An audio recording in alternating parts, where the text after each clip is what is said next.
Hello and welcome back to another episode. Today I am addressing the assassination of Charlie Kirk, and I am also talking about the consequence of unhealed trauma. Welcome to Becoming Secure with Max Mindset.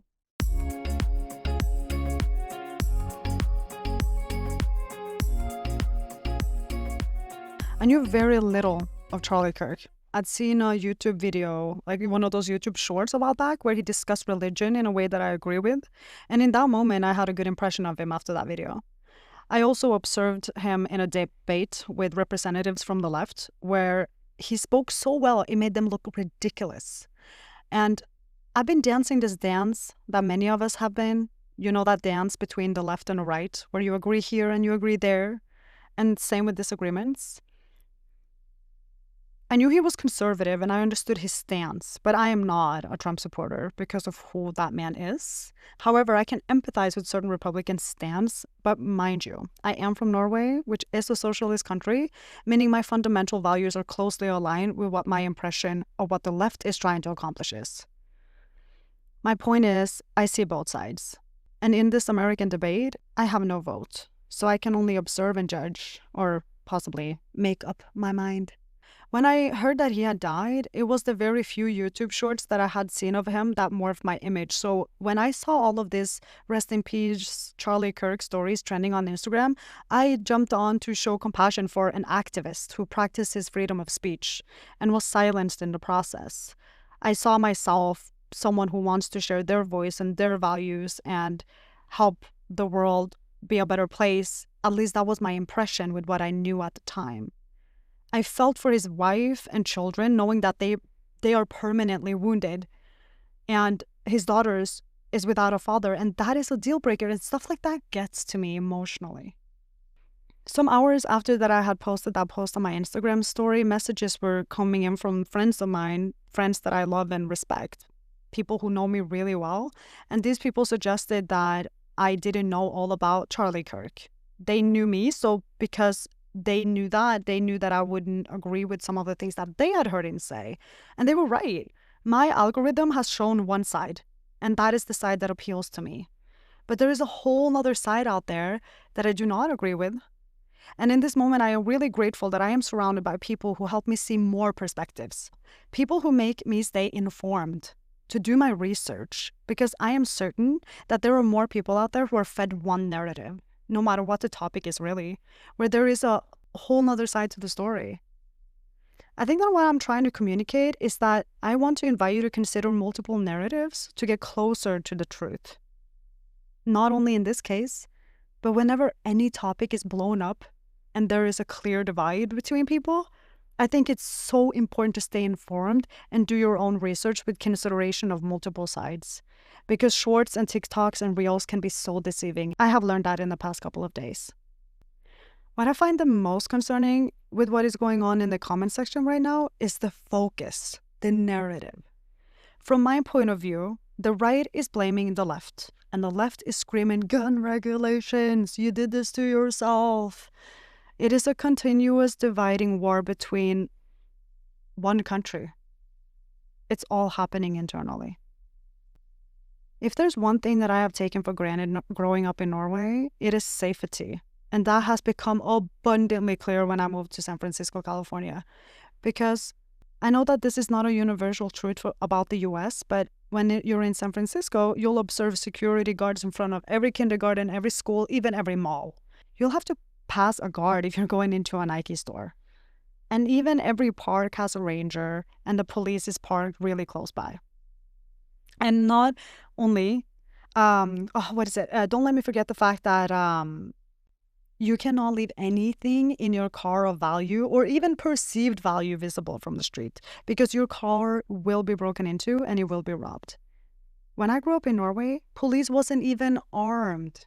Babies would nap unattended in a stroller outside of their homes, and the concept of security at every school has not been necessary until America normalized gun violence. Because let's face it, the rest of the world is mocking America, yet we cannot stop idolizing the country and copy its wicked behavior, because that's what we're doing. At least that's what I fear is happening. Because in Norway, I always had like this underlying level of safety. My life was never threatened in the way that children in America are, you know? And if there's another thing that I really love about Norway, is that we get to exercise our freedom of speech. And this is true about America too. And whether we like his style or not, that is the right that Charlie Kirk was exercising, his right to freedom of speech. That being said, in my eyes, what has actually happened here is that a person got so triggered by another man's words that he chose to silence that voice altogether. My desire is to change the narrative from who is to blame and why to why is a trigger man's solution to pull the trigger. Why isn't a triggered person managing their triggers instead of quite literally pulling the trigger? I want to protect freedom of speech. And in doing so, we as a collective, we have to recognize that it's only successful when we know how to regulate our emotions. When people say something to you that you don't like to hear, you feel a negative emotion. And when we are emotional, we get irrational. And when we get irrational and act in the heat of the moment, that will have consequences. We can only ever really have a safe debate when we know how to listen to understand and not to respond.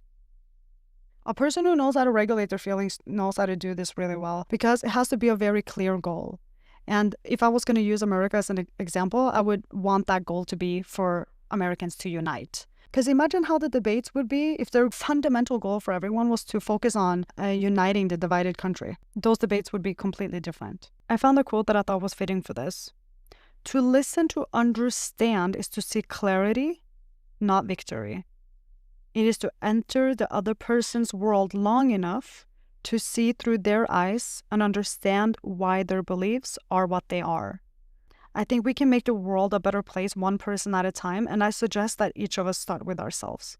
It is a skill to show up in the world with humility and the desire to be curious and learn. You know, you hear me say it all the time, stay curious. And you're so much more likely to show up like that when you start with loving yourself first. And I know we are all tired of hearing about this. Heal your trauma, go to therapy, love yourself first, yada, yada, yada. Like, I know this. But I don't care. If you have been bullied your whole life, healing is for you. Healing means that you're choosing yourself when no one else chose you. You heal so that you can show up for yourself when your parent failed you and your abuser were abusing you. I don't care what your reason for resignating yourself is, but it is your responsibility to overcome the past and shape your future. Do it for you and do it for the people that you love. Because there are some people out here that are capable of murdering to silence voices that trigger them. So to you who wants to pull a trigger before managing your trigger, I don't know what happened to you. But I know that you are mad and I'm sure you had rights to be. But it doesn't matter what happened to you. You will not find solace on the other side of murder. You won't find peace in your heart because one voice is eliminated. You will find peace in your heart when you choose to face the pain inside of you instead of projecting it to others. You will find peace when you sit with your anger long enough to understand that it's really what it's really trying to tell you. And then channel it into something constructive instead of destructive. Because silencing a voice will never heal a wound, but I do believe that healing yourself will. When we each take responsibility for our own healing, I think that's when we will see that we can choose love over hate. I think when we are seriously taking responsibility for our own healing, we stay curious instead of judging others. And I think that's when we are able to regulate instead of reacting. Because you've learned what tools to utilize in certain situations when you feel so triggered. And I think that's when freedom of speech and safety and true unity can exist. I think that's how we unite. Because if you think about it, I don't think that the world is going to change because one side wins the argument. The world changes when we take accountability for our inner world. Because from that place, you show up better for the outer world. And that's where real peace begins. So like I always say, and don't ever forget this, stay curious and get to know yourself better. If you want to come share your version of how your attachment style manifested itself in your love life, please email me on magsmindset@gmail.com. I can't wait to hear from you.